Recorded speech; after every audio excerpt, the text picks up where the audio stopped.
কবিতাটি লেখা হয়েছিল 1886 সালে। সে বছর বর্ষার আগে রবীন্দ্রনাথ গিয়েছিলেন নাসিকে। সত্যেন্দ্রনাথ ঠাকুর তখন সেখানকার অস্থায়ী জেলা জজ। নাসিকে সত্যেন্দ্রনাথের সঙ্গে ছিলেন তাঁর বালিকা কন্যা ইন্দিরা। পুত্র সুরেন্দ্রনাথ তার মায়ের সঙ্গে ছিলেন কলকাতায়।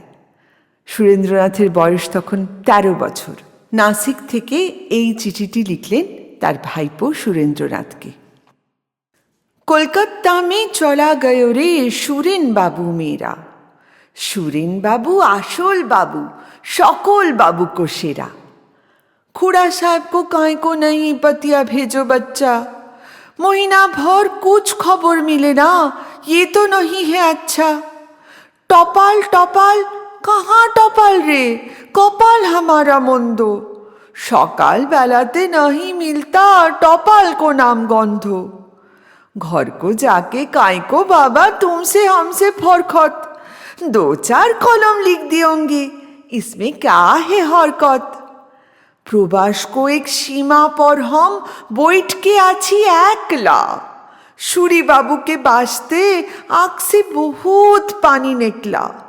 सर्वदा मन केमन करता, केंदे उठता हृदय, भात खाता स्कूल जाता सुरेन बाबू निर्दय। मन का दुखे हु हु करके निकले हिंदुस्तानी, असंपूर्ण ठेकता काने बांग्ला को जबानी। मीरा ऊपर जुलुम करता तेरी बहिन बाई, की करेंगा कोथाय जांगा भेवे नाही पाई। बहुत जोर से गाल टिपता दोनों आंगली देके, बिलाती एक पोइनी बाजना बाजाता थेके थेके। कभी कभी निकट आके ठोंट में चिमटी काटता, कांची लेकर कोकड़ा कोकड़ा चूलगुलो सब छांटता। जज साहेब कुछ बोलता नहीं, रक्षा करबे केटा। कहाँ गयो रे, कहाँ गयो रे जज साहेब की बेटा। गाड़ी चढ़ के लाठिन पड़ के तुम तो जाता स्किल, ठोटे नाके चिमटी खाके हमारा बहुत मुश्किल। एदिके आबार पार्टी होता, खेलने को भी जाता, जिम खाना में हिम झिम एवं थोड़ा बिस्कुट खाता।